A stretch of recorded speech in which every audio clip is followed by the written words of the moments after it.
उसने बस एक गेम डाउनलोड किया था और अगले 24 घंटे में उसके 3 जान पहचान वाले मर चुके थे। रात के करीब 1:47 बज रहे थे। आरव अपने रूम में अकेला बैठा था। लाइट्स ऑफ थीं, हेडफोन्स ऑन थे और फोन में बस रील स्क्रॉल कर रहा था। तभी उसके फोन पे एक अजीब सा पॉपअप आता है, इंस्टॉल नाउ lastlife.exe। ना उसने ये गेम सर्च किया था, ना किसी ने भेजा था, फिर भी इंस्टॉल बटन ऑलरेडी प्रेस हुआ था। आरव हंसता है और सोचता है कि शायद कोई चीप हॉरर ऐड होगा, लेकिन क्यूरियोसिटी में वो गेम ओपन कर देता है। गेम देखने में सिंपल लग रहा था, एक छोटा सा कैरेक्टर, एक अंधेरा घर और स्क्रीन पे सिर्फ एक लाइन लिखी थी, don't let him die. Aarav को उस वक्त बिल्कुल आइडिया नहीं था कि ये लाइन उसकी लाइफ बर्बाद करने वाली है। पहले लेवल में उस कैरेक्टर को एक रूम क्रॉस करना था। आरव कैजुअली खेल रहा था, लेकिन अचानक स्क्रीन पे एक शैडो जंप करती है और कैरेक्टर मर जाता है। उस मोमेंट के बस कुछ ही सेकंड्स बाद आरव के फोन पे एक कॉल आता है। कॉलर था रोहित, उसका स्कूल का दोस्त।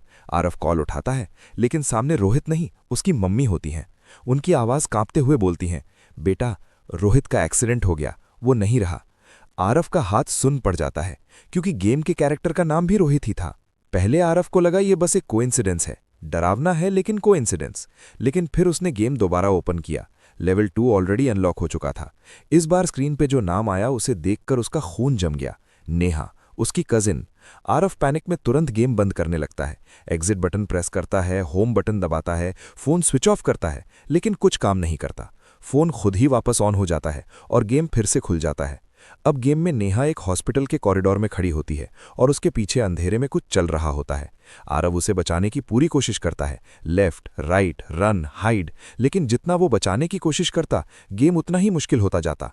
आखिर में नेहा का कैरेक्टर एक रूम में ट्रैप हो जाता है। स्क्रीन पे उसके सिर्फ 1 HP बचते हैं। आरव घबराकर रियल लाइफ में नेहा को कॉल करता है। कॉल कनेक्ट होता है। नेहा बोलती है, हेलो भाई, इतनी रात को?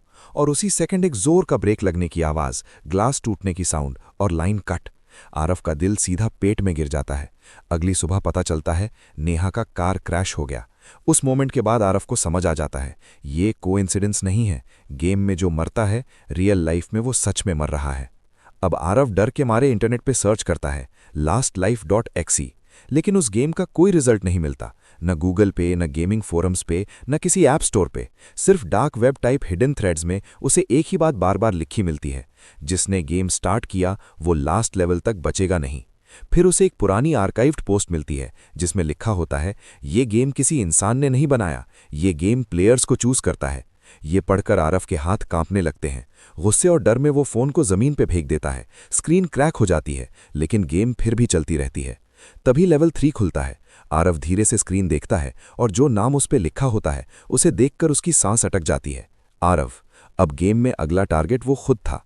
स्क्रीन पे जो रूम दिख रहा होता है वो बिल्कुल उसके रियल रूम जैसा होता है। Same bed, same chair, same broken lamp, same poster, और रूम के एक कोने में एक काली सी फिगर खड़ी होती है। आरव को समझ आ जाता है, अगर इस बार गेम में कैरेक्टर मर गया तो रियल लाइफ में उसका नंबर नेक्स्ट है। अब उसके पास सिर्फ एक ऑप्शन था, गेम को जीतना। वो पूरी जान लगाकर खेलना शुरू करता है। हर ट्रैप डॉज करता है, हर जंप स्केयर सर्वाइव करता है, हर पजल सॉल्व करता है। उसके हाथ कांप रहे होते हैं, आंखों में आंसू और पसीना दोनों होता है, लेकिन वो रुकता नहीं। आखिर में वो गेम के लास्ट डोर के सामने पहुंचता है। स्क्रीन पे लिखा होता है, फाइनल एग्जिट। आरव का दिल इतना तेज धड़क रहा होता है कि उसे अपनी सांस तक सुनाई नहीं दे रही होती। वो धीरे से डोर ओपन करता है, लेकिन अंदर कोई मॉन्स्टर नहीं होता। अंदर एक स्क्रीन चल रही होती है और उस स्क्रीन पे आरव खुद बैठा होता है, बिल्कुल उसी पोजीशन में जिसमें वो अभी रियल लाइफ में बेड पर बैठा हुआ होता है। उस मॉनिटर के पीछे से धीरे धीरे वही काली फिगर उसके रियल वर्जन के पास आती है। आरव शॉक में फोन छोड़ देता है और तुरंत पीछे मुड़कर देखता है, लेकिन उसके रूम में कोई नहीं होता, सब कुछ खाली होता है। फिर वो दोबारा स्क्रीन देखता है और इस बार उस स्क्रीन पे उसके रूम का लाइव व्यू चल रहा होता है और उस लाइव व्यू में आरव के बिल्कुल पीछे कोई खड़ा होता है। उसका सांस रुक जाता है। वो धीरे से पीछे मुड़ने की कोशिश करता है, लेकिन उससे पहले ही स्क्रीन पर एक लाइन लिखकर आती है, प्लेयर एलिमिनेटेड, और उसके तुरंत बाद आरव गायब हो जाता है। अगली सुबह पुलिस को उसका रूम अंदर से लॉक्ड मिलता है। फोन बेड पर पड़ा होता है। आरव कहीं नहीं मिलता, न ब्लड, न स्ट्रगल, न कोई बॉडी। सिर्फ फोन स्क्रीन पर एक नया लेवल ओपन होता है और उस लेवल में जो नेक्स्ट कैरेक्टर खड़ा होता है उसका नाम होता है तुम्हारा।